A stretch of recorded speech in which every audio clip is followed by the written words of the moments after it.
Competitive സോളിലേക്ക് സ്വാഗതം. PSC SCERT social science സീരീസിൽ ഇന്ന് 7ാം ക്ലാസ്സിലെ പാഠം 5 നമ്മുടെ ഭൂമി എന്ന പാഠഭാഗമാണ് ഡിസ്കസ് ചെയ്യുന്നത്. ജോഗ്രഫി പോർഷനിൽ വരുന്നൊരു പാഠഭാഗമാണിത്. ഈ ഒരു പാഠഭാഗത്ത് ഭൂമിയിലെ ഉള്ളറകളിലെ ഘടനയും അതുപോലെ അന്തരീക്ഷ ഘടനയുമാണ് ഡിസ്കസ് ചെയ്യുന്നത്. കുട്ടികളുടെ പാഠപുസ്തകം അതുപോലെ തന്നെ ഹാൻഡ് ബുക്കും റെഫർ ചെയ്ത് നോട്ട് തയ്യാറാക്കിയിട്ടുള്ളത്. നമുക്ക് പാഠഭാഗത്തേക്ക് കടക്കാം.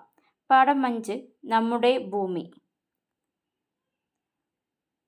ഭൂമിയുടെ ഉപരിതലത്തിൽ നിന്ന് ഭൂമിയുടെ കേന്ദ്രത്തിലേക്കുള്ള ദൂരം എത്രയാണ്? ഭൂമിയുടെ ഉപരിതലത്തിൽ നിന്ന് കേന്ദ്രത്തിലേക്കുള്ള ദൂരം 6371 കിലോമീറ്റർ ആണ്. പാഠഭാഗത്തിൻ്റെ ഇൻട്രൊഡക്ഷനിൽ വരുന്ന കാര്യമാണ്. ഉപരിതലത്തിൽ നിന്ന് ഭൂമിയുടെ കേന്ദ്രത്തിലേക്കുള്ള ദൂരം 6371 കിലോമീറ്റർ ആണ്. ഭൂമിയുടെ കേന്ദ്രത്തിലെ ചൂട് എത്രയാണ്? 5500 ഡിഗ്രി സെൽഷ്യസ് ആണ്. അപ്പോൾ ഉപരിതലത്തിൽ നിന്ന് കേന്ദ്രത്തിലേക്കുള്ള ദൂരം, അതായത് റേഡിയസ് ആയിട്ട് വരുന്നത്, ഭൂമിയുടെ റേഡിയസ് ആയിട്ട് വരുന്നത് എത്രയാണ്? 6371 കിലോമീറ്റർ ആണ്. ഭൂമിയുടെ അവിടെ കേന്ദ്രത്തിലുള്ള ഏറ്റവും നടുക്ക് വരുന്ന, കേന്ദ്രമായിട്ട് വരുന്ന ഭാഗത്ത് വരുന്ന ചൂട് എത്രയാണ്? 5500 ഡിഗ്രി സെൽഷ്യസ് ആണ്.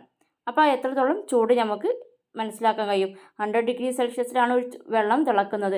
അപ്പോൾ 5500 ഡിഗ്രി സെൽഷ്യസ് ആണ് ഭൂമിയുടെ കേന്ദ്രത്തിലുള്ളത്. ഇനി ഭൂമിയുടെ ഘടനയ്ക്ക് പോവുകയാണെങ്കിൽ ഭൂമിയുടെ ഉള്ളറയെ വിവിധ പാളികളായിട്ട് തിരിച്ചിരിക്കുന്നു.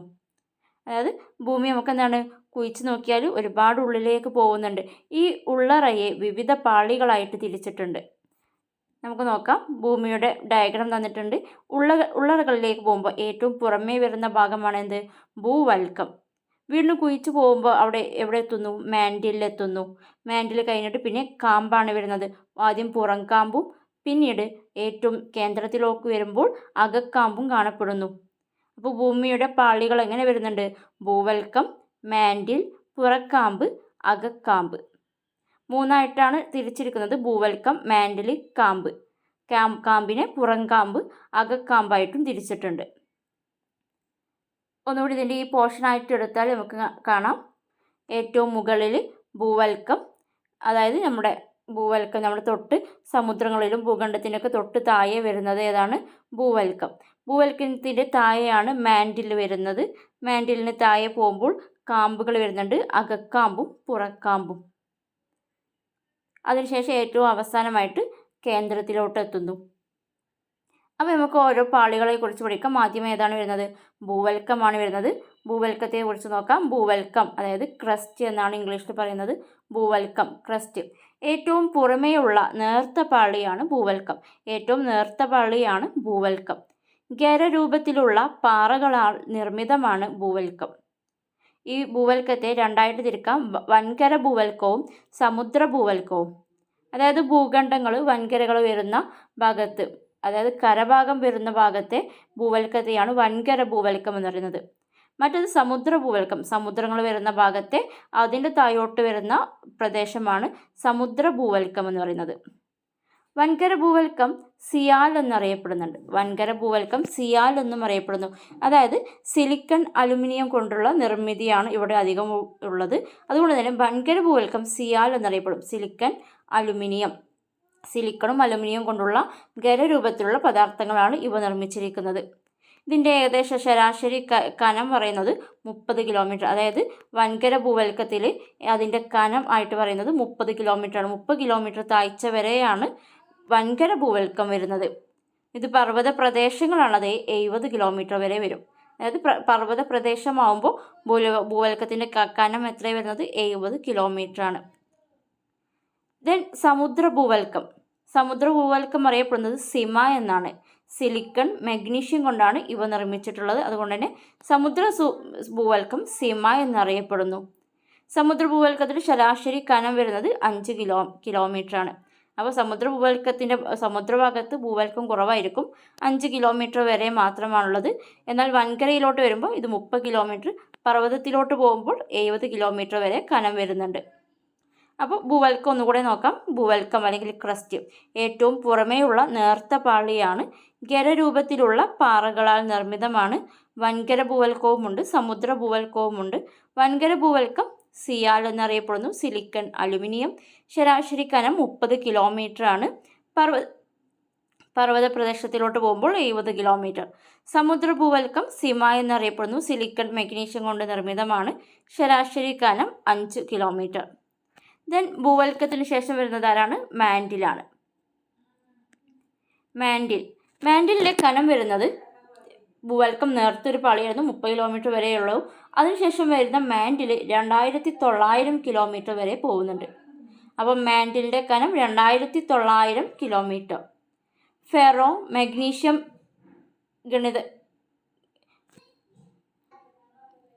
ഗണിതങ്ങളല്ല, ഖനിജങ്ങളാൽ നിർമ്മിതമാണ്. ഫെറോ അതുപോലെ മഗ്നീഷ്യം പദാർത്ഥങ്ങൾ കൊണ്ട് നിർമ്മിതമായിട്ടുള്ള ഭാഗമാണ് മാൻഡിൽ എന്ന് പറയുന്നത്. മാൻഡിലിൽ വരുന്ന ഒരു ഭാഗമാണ് ശിലാമണ്ഡലം അല്ലെങ്കിൽ ലിത്തോസ്ഫിയർ. ഇത് ഭൂവൽക്കവും മാൻഡിലിൻ്റെ ഉപരിഭാഗവും ചേർന്നുള്ള ഭാഗമാണ്.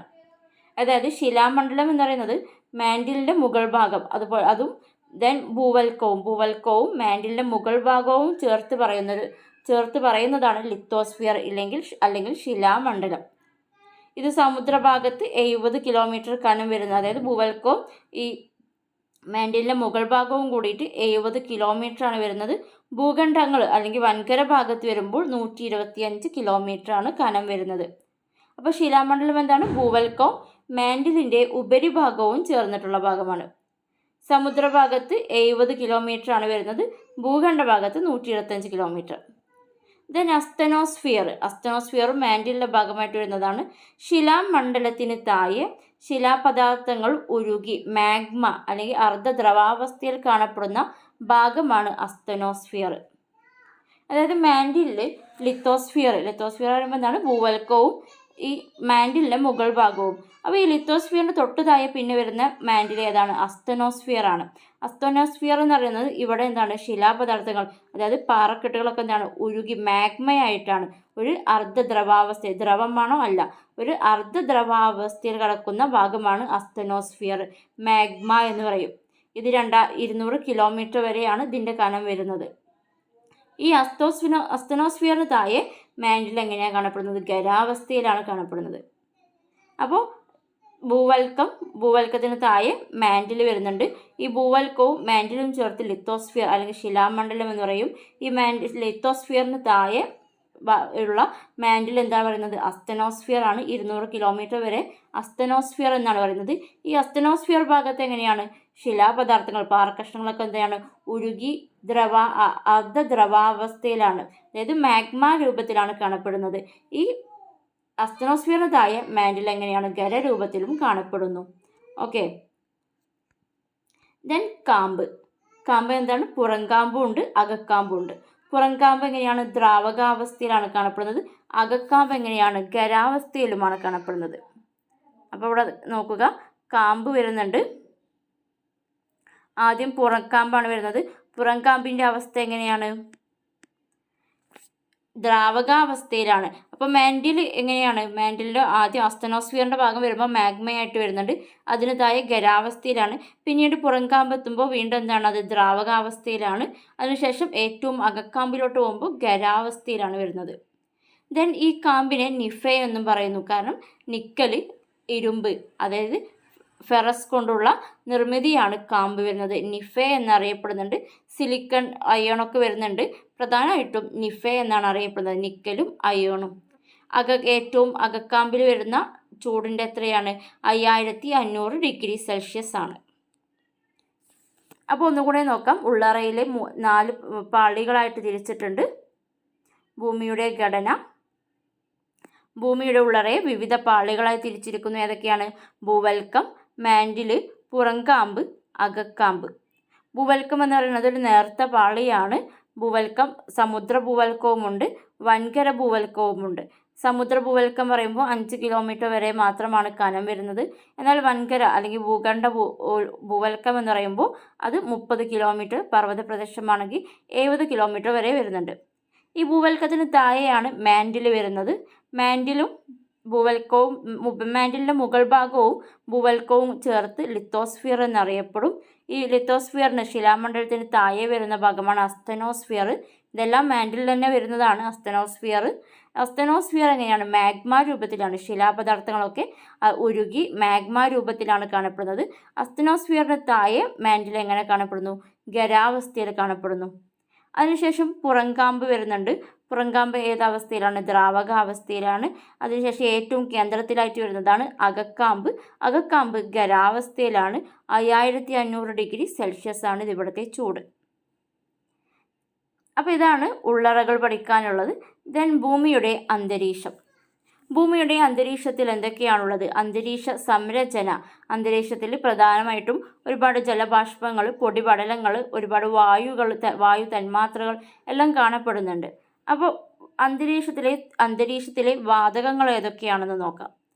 പ്രധാനമായിട്ടും nitrogen, oxygen, argon, carbon dioxide, neon, helium, krypton, xenon, hydrogen ഈ വാതകങ്ങളാണ് അന്തരീക്ഷത്തിൽ വരുന്നത്.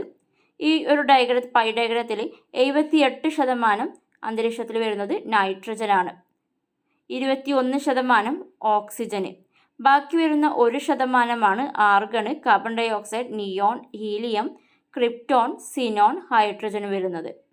അപ്പോൾ ഏറ്റവും കൂടുതൽ അന്തരീക്ഷത്തിൽ കാണപ്പെടുന്ന വാതകം ഏതാണ്? നൈട്രജനാണ്. 78% വരെ നൈട്രജനാണ് കാണപ്പെടുന്നത്. 21% ഓക്സിജന്, ബാക്കി 1% ബാക്കി വരുന്നത്. ദെൻ അന്തരീക്ഷത്തിലെ സ്ഥിരവാതകങ്ങൾ. ഇത് ഹാൻഡ് ബുക്കിൽ തന്നിട്ടുള്ള കോളമാണ്. കൃത്യമായിട്ടുള്ള പോയിന്റുകൾ വെച്ചിട്ട് ഈ ഒരു ടേബിളിൽ വരുന്നുണ്ട്. നൈട്രജന് 78.08% വ്യാപ്തം വരുന്നത്. ഓക്സിജന് 20.95, argon 0.93%, carbon dioxide 0.036%, neon 0.002%, helium 0.0005%, ക്രിപ്റ്റോണ് 0.001%, സിനോണ് 0.00009%, ഹൈഡ്രജന് 0.00005% വരുന്നത്. അപ്പോൾ എക്സാമിന് ചിലപ്പോൾ ഓക്സിജനൊക്കെ 21%, 78% വരാം. ഇനി കുറച്ചുകൂടി റാങ്ക് മേക്കിങ്ങിലോട്ട് വരുമ്പോൾ ചിലപ്പോൾ പോയിന്റുകൾ വെച്ചിട്ട് 78.08 അല്ലെങ്കിൽ 20.95 അങ്ങനെയും വരാം. അപ്പോൾ കൃത്യമായിട്ട് ഹാൻഡ് ബുക്കിൽ തന്നുള്ള ടേബിളാണ്, ഇതും പഠിച്ചിരിക്കണം. ദെൻ എന്താണ് ബാഷ്പീകരണം? സൂര്യാതാപമേറ്റ് ഭൗമോപരിതലത്തിൽ നിന്നും ജലം നീരാവിയായി അന്തരീക്ഷത്തിലെത്തുന്ന പ്രക്രിയയാണ് ബാഷ്പീകരണം. അതായത് ചൂട് കൊണ്ട് എന്താണ് ഭൂമിയിലുള്ള വെള്ളം നീരാവിയായിട്ട് അന്തരീക്ഷത്തിലെത്തുന്ന പ്രക്രിയയാണ് ബാഷ്പീകരണം എന്ന് പറയുന്നത്. ഭൗമോപരിതലത്തിൽ നിന്ന് 90 കിലോമീറ്റർ വരെ മാത്രമേ ജലബാഷ്പ സാന്നിധ്യമുള്ളൂ.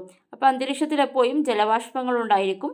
ഭൂമിയുടെ ഉപരിതലത്തിൽ നിന്ന്, നദികളിൽ നിന്നും, പുഴകളിൽ നിന്നുമെല്ലാം വെള്ളം നീരാവിയായിട്ട് അന്തരീക്ഷത്തിലോട്ട് പോകുന്നുണ്ട്. ഇത് ഈ അന്തരീക്ഷത്തിൽ എത്ര കിലോമീറ്റർ വരെ ഉണ്ടായിരിക്കും? 90 കിലോമീറ്റർ വരെയാണ് ജലബാഷ്പങ്ങൾ അന്തരീക്ഷത്തിൽ കാണപ്പെടുന്നത്. ദെൻ എന്താണ് ഘനീകരണ മർമ്മങ്ങൾ? ഹൈഗ്രോസ്കോപ്പിക് ന്യൂക്ലിയൈ എന്നറിയപ്പെടുന്നത്. അന്തരീക്ഷത്തിലെ നേർത്ത പൊടിപടലങ്ങളെയാണ് ഘനീകരണ മർമ്മങ്ങൾ എന്ന് പറയുന്നത്. അത് പറയാൻ കാരണം എന്താണ്? അന്തരീക്ഷത്തിലെ നേർത്ത പൊടിപടലങ്ങളാണ് ഘനീകരണ മർമ്മങ്ങൾ. ഇവയെ ചുറ്റി അന്തരീക്ഷ നീരാവി ഘനീഭവിച്ച് മേഘങ്ങൾ രൂപപ്പെടുന്നുണ്ട്. അതായത് അന്തരീക്ഷത്തിലെ ഒരു ചെറിയ ചെറിയ പൊടിപടലങ്ങൾ ഉണ്ടായിരിക്കും. ഇതിനു ചുറ്റും ഒരുപാട് അന്തരീക്ഷ നീരാവികൾ കാണപ്പെടുന്നുണ്ട്. ഈ അന്തരീക്ഷ നീരാവികൾ പൊടിപടലങ്ങൾക്ക് ചുറ്റും ഘനീഭവിച്ച് മേഘങ്ങൾ രൂപപ്പെടുന്നു. അതുകൊണ്ടാണ് ഈ നേർത്ത പൊടിപടലങ്ങളെ ഘനീകരണ മർമ്മങ്ങൾ എന്ന് പറയുന്നത്. അപ്പോൾ ഘനീകരണ മർമ്മങ്ങൾ ഹൈഗ്രോസ്കോപ്പിക് ന്യൂക്ലിയൈ എന്താണ്? അന്തരീക്ഷത്തിലെ നേർത്ത പൊടിപടലങ്ങൾ. ഇവയെ ചുറ്റി അന്തരീക്ഷ നീരാവി ഘനീഭവിച്ച് മേഘങ്ങൾ രൂപപ്പെടുന്നു. ദെൻ അന്തരീക്ഷ മലിനീകരണം. ഇന്ന് ഫേസ് ചെയ്യുന്ന ഒരു വലിയ പ്രശ്നമാണ് അന്തരീക്ഷ മലിനീകരണം. അന്തരീക്ഷത്തിലെ വാതകങ്ങൾ അല്ലെങ്കിൽ മറ്റു വസ്തുക്കളുമൊക്കെ എത്തുന്നത് കാരണം അന്തരീക്ഷത്തിലെ വാതകങ്ങൾക്ക് നമ്മൾ പറഞ്ഞു ഒരു സംരചനയുണ്ട്. ഇത്ര % നൈട്രജൻ, ഓക്സിജൻ. ഇതിൽ ഈ അന്തരീക്ഷത്തിലോട്ട് ആവശ്യമില്ലാത്ത ഒരുപാട് വാതകങ്ങൾ എത്തുകയും ആവശ്യമുള്ള വാതകങ്ങൾ കുറവ് വരുന്നതുമാണ് അന്തരീക്ഷ മലിനീകരണം എന്ന് പറയുന്നത്. അപ്പോൾ ഇതിന് കാരണമാവുന്ന പ്രധാന കാരണങ്ങളിൽ ഒന്നാണ് അമ്ലമയ. മഴവെള്ളത്തിൻ്റെ pH 5 കുറയുന്ന അവസ്ഥയാണ് അമ്ലമയ. അല്ലെങ്കിൽ ആസിഡ് മയ എന്ന് പറയും. അപ്പോൾ ഈ മയ എന്തായിരിക്കും? ആസിഡ് സ്വഭാവത്തിലുള്ള മയായിരിക്കും. pH അറിയുന്നത് 5-ൽ കുറവായിരിക്കും. ശുദ്ധജലം നമുക്കറിയാം A ആണ് pH വരുന്നത്. മയവെള്ളത്തിൻ്റെ pH 5-ൽ കുറയുന്ന അവസ്ഥ അല്ലെങ്കിൽ ആസിഡ് സ്വഭാവത്തിലെത്തുന്ന അവസ്ഥയാണ് അമ്ലമയ. അമ്ലമയക്ക് കാരണമാവുന്നത് കൽക്കരി, പെട്രോളിയം, ഡീസൽ ഉൽപ്പന്നങ്ങളൊക്കെ കത്തുമ്പോൾ അന്തരീക്ഷത്തിലെത്തുന്ന carbon dioxide, carbon monoxide, sulphur dioxide മൂലമൊക്കെയാണ് അമ്ലമയ രൂപപ്പെടുന്നത്. അപ്പോൾ മയവെള്ളത്തിൻ്റെ pH 5-ൽ കുറയുന്ന അവസ്ഥയാണ് അമ്ലമയ. ആസിഡ് അവസ്ഥയാണ് ഈ മയക്കുണ്ടായിരിക്കുന്നത്. കൽക്കരി, പെട്രോളിയം, ഡീസലൊക്കെ കത്തുമ്പോൾ അന്തരീക്ഷത്തിലെത്തുന്ന carbon dioxide, carbon monoxide, sulphur dioxide മൂലമാണ് അമ്ലമയ രൂപപ്പെടുന്നത്. ദെൻ പുകമഞ്ഞ്. എന്താണ് പുകമഞ്ഞ്? പുകയും മൂടൽമഞ്ഞും ചേർന്നുണ്ടാവുന്നതാണ് പുകമഞ്ഞ്. Smoke, fog. പുകയും മൂടൽമഞ്ഞ്, രാവിലെ ഉണ്ടാകുന്ന മൂടൽമഞ്ഞിൽ പുകയുകൂടിയും ചേർന്ന് രൂപപ്പെടുന്നതാണ് പുകമഞ്ഞ്. ഇതിന് പ്രധാനമായിട്ടും കാരണങ്ങളാവുന്നത് വ്യവസായശാലകൾ, വാഹനങ്ങളിൽ നിന്നുമുള്ള മലിന വാതകങ്ങൾ, അതുപോലെ കാർഷിക അവശിഷ്ടങ്ങൾ കത്തിക്കുന്നതിൽ നിന്നൊക്കെ ഉണ്ടാകുന്ന വാതകങ്ങളൊക്കെയാണ് പുകമഞ്ഞിന് കാരണമാവുന്നത്. ദെൻ നമുക്ക് പഠിക്കാനുള്ളത് അന്തരീക്ഷ ഘടന. നമുക്കറിയാം ഭൂമിയുടെ മുകളിലോട്ട് പോകുമ്പോൾ ഒരു വലിയൊരു അന്തരീക്ഷം ഇതിനെ ചുറ്റിക്കൊണ്ടുണ്ട്. ഇതിനൊരുപാട് പാളികളായിട്ട് തിരിച്ചിട്ടുണ്ട്. നമുക്ക് ഭൂമിയുടെ ഉള്ളറകളിലേക്ക് 4 പാളികളാക്കി മുകളിൽ അന്തരീക്ഷത്തിലോട്ടും ഒരുപാട് പാളികളായിട്ട് തിരിക്കുന്നുണ്ട്. അന്തരീക്ഷ ഘടന നമുക്ക് പഠിക്കാം. അപ്പോൾ ഭൂമിയുടെ അന്തരീക്ഷ പാളികളായിട്ട് വരുന്നത് ആരൊക്കെയാണ്? ട്രോപ്പോസ്ഫിയർ, ഏറ്റവും ഭൂമിയോട് ചേർന്ന് വരുന്ന പാളിയാണ് ട്രോപ്പോസ്ഫിയർ. അതിന് മുകളിൽ സ്ട്രാറ്റോസ്ഫിയർ ഉണ്ട്, മുകളിൽ മിസോസ്ഫിയർ, തെർമോസ്ഫിയർ, എക്സോസ്ഫിയർ. അപ്പോൾ 5 പാളികളാണ് അന്തരീക്ഷങ്ങൾ വരുന്നത്. Troposphere, stratosphere, mesosphere, thermosphere, exosphere. നമുക്ക് ഓരോന്ന് നോക്കാം. ട്രോപ്പോസ്ഫിയർ. ഭൗമോപരിതലത്തിൽ നിന്ന് ശരാശരി ഉയരം 13 കിലോമീറ്റർ വരെയാണ് ട്രോപ്പോസ്ഫിയർ വരുന്നത്. അതായത് ആവറേജ് ഭൂമിയുടെ ഉപരിതലത്തിൽ നിന്ന് ശരാശരി 13 കിലോമീറ്ററാണ് ട്രോപ്പോസ്ഫിയർ വരുന്നത്. അതിന് കൃത്യമായിട്ട് പറയുകയാണെങ്കിൽ ധ്രുവപ്രദേശത്ത് ഇത് 8 കിലോമീറ്ററും ഭൂമധ്യരേഖാ പ്രദേശത്ത് 18 കിലോമീറ്ററുമാണ്. ധ്രുവപ്രദേശത്ത് 8ഉം ഭൂമധ്യരേഖാ പ്രദേശത്ത് 18 കിലോമീറ്ററും. ഭൂമധ്യരേഖാ പ്രദേശത്ത് ഉയർന്നു വരാൻ കാരണം ഇവിടെ ചൂട് കൂടുതലായതിനാലാണ്. പൊടിപടലങ്ങൾ, ജലബാഷ്പം എന്നിവ കാണപ്പെടുന്ന അന്തരീക്ഷപാളി ഏതാണ്? ട്രോപ്പോസ്ഫിയർ ആണ്. ജലബാഷ്പങ്ങൾ, പൊടിപടലങ്ങളെല്ലാം കാണപ്പെടുന്നത് ട്രോപ്പോസ്ഫിയറിലാണ്. മേഘരൂപീകരണം, മഴ, മഞ്ഞ്, കാറ്റ് എല്ലാം ഉണ്ടാകുന്നത് എവിടെയാണ്? ട്രോപ്പോസ്ഫിയറിലാണ്. മേഘങ്ങൾ, മഴ, മഞ്ഞ്, കാറ്റ് ഇവയൊക്കെ വരുന്നത് ഏത് അന്തരീക്ഷപാളിയിലാണ്? ട്രോപ്പോസ്ഫിയറിലാണ്. ദെൻ വളരെ ഇമ്പോർട്ടൻ്റ് ആയിട്ട് ഭൗമോപരിതലത്തിൽ നിന്നും ഓരോ 165 മീറ്റർ ഉയരത്തിലും 1 ഡിഗ്രി സെൽഷ്യസ് എന്ന തോതിൽ അന്തരീക്ഷ താപനില കുറയുന്നു. ഇതിനെ ക്രമമായ താപനഷ്ട നിരക്ക് എന്ന് പറയും. അതായത് നമ്മുടെ ഭൂമിയുടെ മുകളിൽ നിന്ന് ഇങ്ങനെ ഓരോ 165 മീറ്റർ ഉയർന്ന തോറും 1 ഡിഗ്രി സെൽഷ്യസ് താപം കുറഞ്ഞു വരികയാണ്. അപ്പോൾ മുകളിലേക്ക് പോകും തോറും താപം കുറഞ്ഞു വരികയാണ്. ഏത് തോതിലാണ്? 165 മീറ്റർ, ഓരോ 165 മീറ്ററിലും 1 ഡിഗ്രി സെൽഷ്യസ് കുറഞ്ഞു വരുന്നു. ഇതിനെയാണ് ക്രമമായ താപനഷ്ട നിരക്ക് എന്ന് പറയുന്നത്. ദെൻ അപ്പോൾ ട്രോപ്പോസ്ഫിയർ പറഞ്ഞു 13 കിലോമീറ്ററാണ് ശരാശരി ഉയരം. ഭൂമധ്യരേഖ പ്രദേശത്തും ധ്രുവപ്രദേശത്തും വ്യത്യസ്തമാണ് വരുന്നത്. ഭൂമധ്യരേഖ പ്രദേശത്ത് ചൂട് കൂടുതലായാൽ കൂടുതൽ ഉയരത്തിലുണ്ടായിരിക്കും. 18 കിലോമീറ്റർ വരെ വരുന്നുണ്ട്. പടലങ്ങൾ, ജലബാഷ്പം, മേഘങ്ങൾ, മഴ, മഞ്ഞ്, കാറ്റ് എല്ലാം വരുന്നത് എവിടെയാണ്? ട്രോപ്പോസ്ഫിയറിലാണ്. ദെൻ ക്രമമായ താപനഷ്ട നിരക്ക് പറയുന്നുണ്ട്. അന്തരീക്ഷ താപനില കുറഞ്ഞു വരുന്നു. ഓരോ 165 മീറ്ററിലും 1 ഡിഗ്രി സെൽഷ്യസ് ആണ് കുറയുന്നത്. ദെൻ ട്രോപ്പോസ്ഫിയർ കഴിഞ്ഞാൽ ദെൻ സ്ട്രാറ്റോസ്ഫിയർ. ഭൗമോപരിതലത്തിൽ നിന്നുള്ള ഉയരം എത്രയാണ്? 50 കിലോമീറ്റർ വരെ. അപ്പോൾ ഏകദേശം 13 കിലോമീറ്റർ വരെ ട്രോപ്പോസ്ഫിയർ വരുന്നുണ്ട്. അതിനുശേഷം 50 കിലോമീറ്റർ വരെ ആരാണ്? സ്ട്രാറ്റോസ്ഫിയർ ആണ് വരുന്നത്. സ്ട്രാറ്റോസ്ഫിയർ വരും ഇമ്പോർട്ടൻ്റ് ആണ്. ഓസോൺ പാളി കാണപ്പെടുന്നത് എവിടെയാണ്? സ്ട്രാറ്റോസ്ഫിയറിലാണ്. ഏകദേശം 25 ഉപരിതലത്തിൽ നിന്ന് 25 കിലോമീറ്ററിലാണ് ഓസോൺ പാളി കാണപ്പെടുന്നത്. ഓസോൺ പാളി എന്താണ്? സൂര്യനിൽ നിന്നുള്ള അൾട്രാ വയലറ്റ് രശ്മികളെ തടയുന്നതിന് വേണ്ടിയിട്ടാണ് ഓസോൺ പാളി ഉള്ളത്. നമ്മൾ ഓസോൺ ദിനമായിട്ട് ആചരിക്കുന്ന ദിനം ഏതാണ്? സെപ്റ്റംബർ 16-നാണ്. സെപ്റ്റംബർ 16 ഓസോൺ ദിനമായിട്ട് വന്നത് എങ്ങനെയാണ്?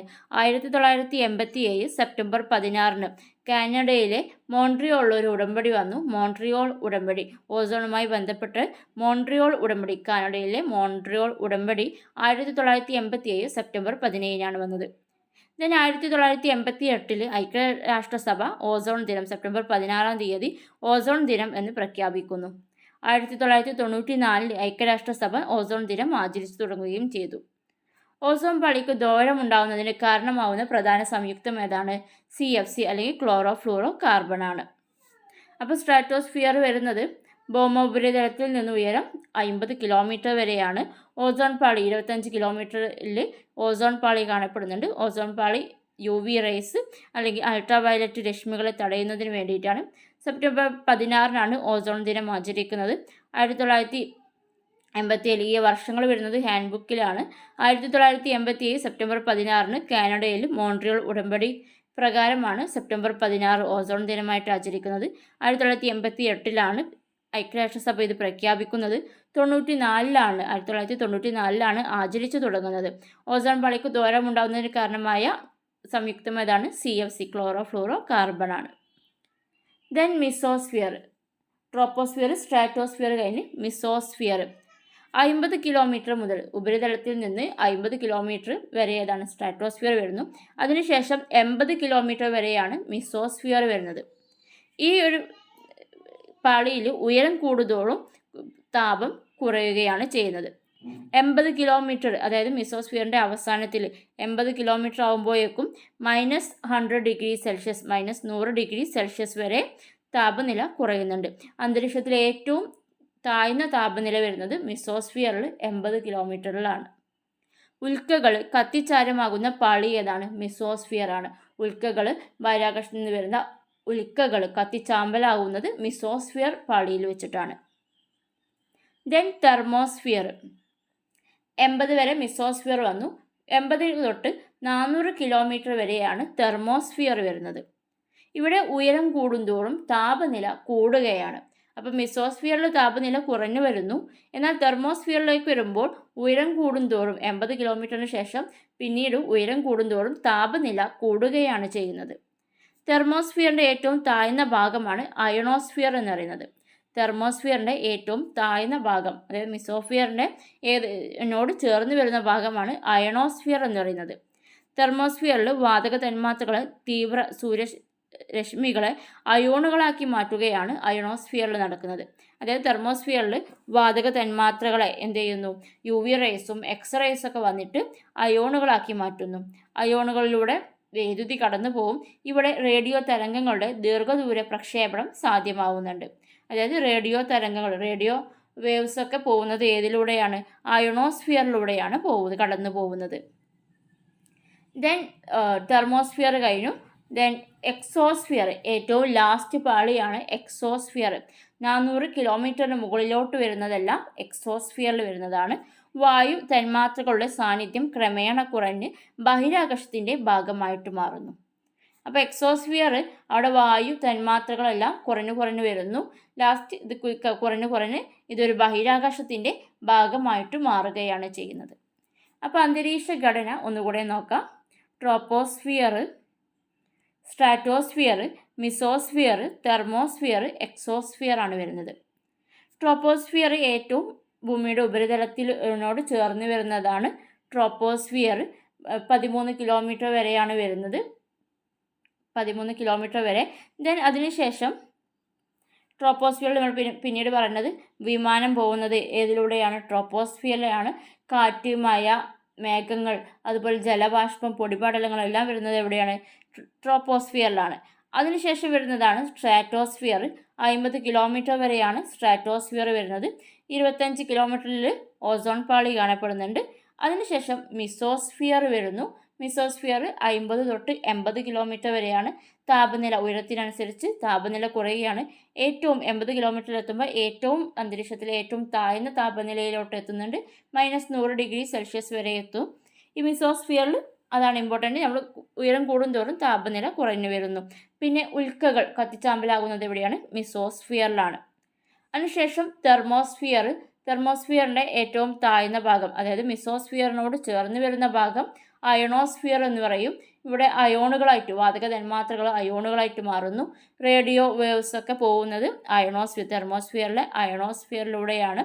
തെർമോസ്ഫിയറിൽ പിന്നെ പറയാനുള്ളത് താപനില ഉയരം കൂടുന്തോറും താപനില കൂടി വരികയാണ്. ദെൻ എക്സോസ്ഫിയർ 400 കിലോമീറ്റർ വരെയാണ് തെർമോസ്ഫിയർ വരുന്നത്. 400 കിലോമീറ്ററിന് മുകളിലോട്ടാണ് എക്സോസ്ഫിയർ വരുന്നത്. എക്സോസ്ഫിയറിൽ വാതക തന്മാത്രകൾ കുറഞ്ഞു വരുന്നു. ഇത് ബഹിരാകാശത്തിൻ്റെ ഭാഗമായിട്ട് മാറുന്നു. അതായത് ഇതിനോട് ഉയർന്നു പോകുന്നതോറും പിന്നീട് ബഹിരാകാശമായിട്ട് മാറുകയാണ്. ബഹിരാകാശ നിലയങ്ങളൊക്കെ ഇവിടെ വരുന്നത് എക്സോസ്ഫിയറിലാണ് വരുന്നത്. അപ്പോൾ ഇത്രയാണ് അന്തരീക്ഷ ഘടന. നമ്മൾ ഉള്ളറകൾ പഠിച്ചു, അതുപോലെ അന്തരീക്ഷ ഘടനയും പഠിച്ചു. വളരെ ഈസി ആയിട്ടുള്ള ചാപ്റ്ററാണ്. ക്ലാസ് ഇഷ്ടപ്പെട്ടിട്ടുണ്ടെങ്കിൽ ലൈക്ക് ചെയ്യുക. തുടർന്ന് വരുന്ന പാഠഭാഗങ്ങൾക്ക് വേണ്ടിയിട്ട് ചാനൽ സബ്സ്ക്രൈബ് ചെയ്ത് വെക്കുക. താങ്ക്